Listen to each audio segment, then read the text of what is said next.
Since Egypt's revolution, there's more competition among the nation's newspapers, more political coverage, and probably more readership. But readers are not necessarily satisfied with what they're buying. Longtime newspaper reader Gamal Ali, who bought more than a half a dozen items on a recent Saturday morning, is not really a happy customer.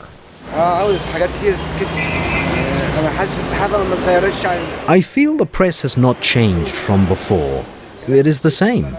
There are lots of articles written to boost sales, but it's nothing really new. But I keep buying.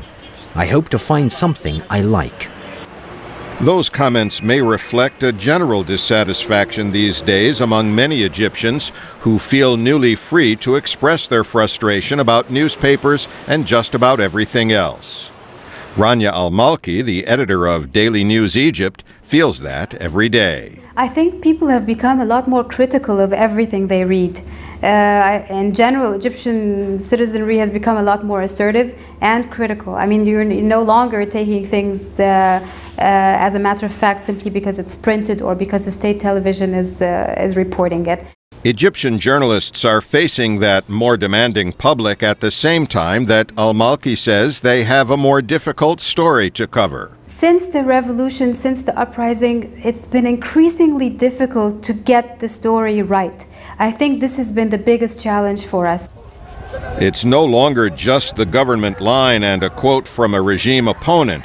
Now there are many opposition groups and individuals on Tahrir Square and elsewhere who want to give their version of any event or their view on any issue.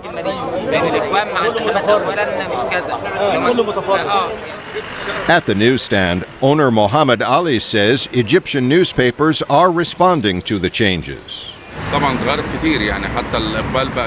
There are a lot more opposition voices in the newspapers and criticism of the government, even in the state-owned papers. They reflect the views on the street more.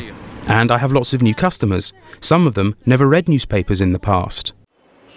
Veteran Egyptian journalist Hisham Qassem is counting on those new readers, and he's renovating office space for a new multimedia news venture in the country's newly free media environment. And I really look forward that until my retirement, I'm just going to be able to defend accuracy and professional standards, but not have to deal with reporters coming in and telling me how state security is harassing them, and then I have to respond and on. But 6 months after the revolution, there is already concern that Egypt's temporary military rulers are trying to roll back the newfound press freedom. They did not abolish the information ministry as many had hoped they would, and officials have warned reporters not to criticize the top officers too directly. Still, long-term, Hisham Qassem is not too worried. And once media gains ground, there's no going back. It's not going to be an easy ride, but it's going to be vibrant, and there's going to be a lot of change coming on that scene. That means still more newspapers competing for Egyptian readers whose appetite for news seems to be increasing as their country experiences the growing pains of a new democracy. Pessin, VOA News, Cairo.